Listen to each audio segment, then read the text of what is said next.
سب سے پہلے تو میں مبارکباد پیش کرتا ہوں عالمی مجلس تحفظ ختم نبوت کے سربراہان کو، اور اس کے بعد ان تمام لوگوں کو جنہوں نے 7 ستمبر بروز منگل کو ہونے والی کانفرنس کے اندر بھرپور تیاری کی اور اس کانفرنس کے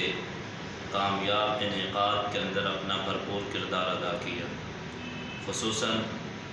حضرت مولانا اللہ قصایہ صاحب اور حضرت مولانا مفتی محمد حسن صاحب اور عزیز الرحمان صاحب، جنہوں نے اپنی بھرپور کاوشوں سے اور اپنی بھرپور لگن اور محنت سے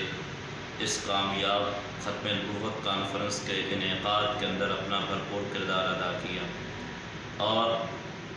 وہ تمام لوگ جو اس کانفرنس کے اندر شریک ہوئے، وہ تمام کے تمام لوگ اس مبارکباد کے مستحق ہیں۔ اس کے بعد میں اپنی موضوع کی بات کی طرف آتا ہوں۔ ہمارے میڈیا نے اس ختم نبوت کانفرنس میں منافقانہ کردار ادا کیا۔ ہمارا میڈیا کسی ڈی سی کے کتے کے گم ہو جانے کی خبر دن رات اپنے ٹی وی چینلوں پر ہیڈ لائن کی صورت میں چلاتا ہے۔ کسی کا کتا مر جائے، کسی کے ہاں بلی مر جائے تو اس کی خبر بھی یہ اپنی ہیڈ لائن کے طور پر چلاتا ہے، اور دن بھر اس کو کوریج دی جاتی ہے۔ کہیں ناچ گانے کا فنکشن ہو، کہیں ناچ گانے کی ترویج کا کام ہو، تو میڈیا اس کے اندر اپنا بھرپور کردار ادا کرتا ہے۔ 1 مہینہ پہلے ایک فاحشہ مینار پاکستان پر ویڈیو بنانے کے لیے آتی ہے، اور اس کے ساتھ جو کچھ بھی ہوا وہ سارا کا سارا میڈیا کا حصہ بن گیا، اور ہر شخص اس واقعے سے باخبر ہے، اور ہر شخص اس واقعے کے بارے میں جانتا ہے۔ اس کے کیا حقائق ہیں اس کے بارے میں بات نہیں کرتا، لیکن بتانا یہ چاہتا ہوں، اس ایک فاحشہ کی ویڈیو کو بنیاد بنا کر 1 مہینہ تک اور آج تک اس کے اوپر مسلسل پروگرام کیے جا رہے ہیں، اور اسی مینار پاکستان کے سائے تلے 7 ستمبر 2021 بروز منگل کو ایک عظیم الشان کانفرنس منعقد ہوئی، جس کے اندر ہر طبقے سے تعلق رکھنے والے افراد نے شرکت کی، اور ہر مسلک سے تعلق رکھنے والے اہل حدیث، دیوبندی، بریلوی، ان تمام مسالک سے تعلق رکھنے والے اکابر علماء نے شرکت کی، اور ہر شخص نے اپنی کانفرنس کے اندر یہ بات کہی کہ میں اس کانفرنس کے اندر شرکت کو اپنی سعادت سمجھتا ہوں۔ لیکن حیرانگی ہوئی اس بات پر کہ ایک کتے کی ہیڈ لائن پیش کرنے والا میڈیا، ایک بلی کی مرنے کی ہیڈ لائن پیش کرنے والا میڈیا اس کانفرنس سے بے خبر رہا۔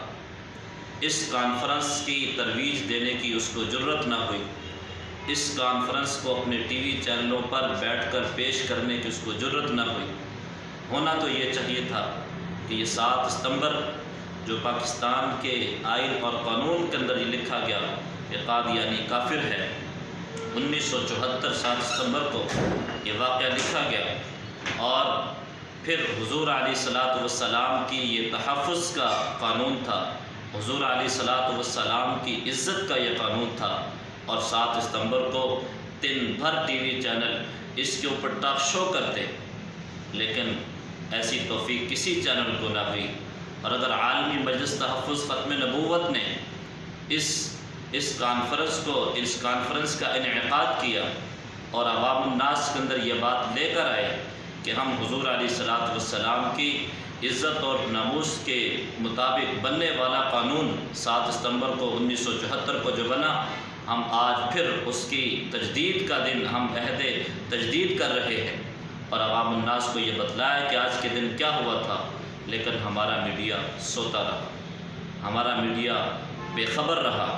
اور ایسا بے خبر کہ جس کو سب کچھ کا علم ہے، لیکن اس کے باوجود اس کانفرنس کی ترویج دینے سے اس نے سراسر انکار کیا۔ کیوں؟ کیا حضور علیہ الصلوۃ والسلام سے محبت نہیں؟ کیا حضور علیہ الصلوۃ والسلام سے تعلق نہیں؟ کیا حضور علیہ الصلوۃ والسلام کو نبی نہیں مانتے یہ میڈیا والے؟ کیا حضور علیہ الصلوۃ والسلام صرف اور صرف کانفرنس کے اندر شریک ہونے والوں کے نبی ہیں؟ ایسا ہرگز نہیں ہے۔ اور اگر یہ سب کچھ حضور علیہ الصلوۃ والسلام کے ختم نبوت کے حوالے سے ہونے والی کانفرنس کو اگر یہ جان بوجھ کے چھپایا گیا ہے تو اس کا سوال میڈیا کو دینا ہوگا۔ السلام علیکم ورحمۃ اللہ وبرکاتہ۔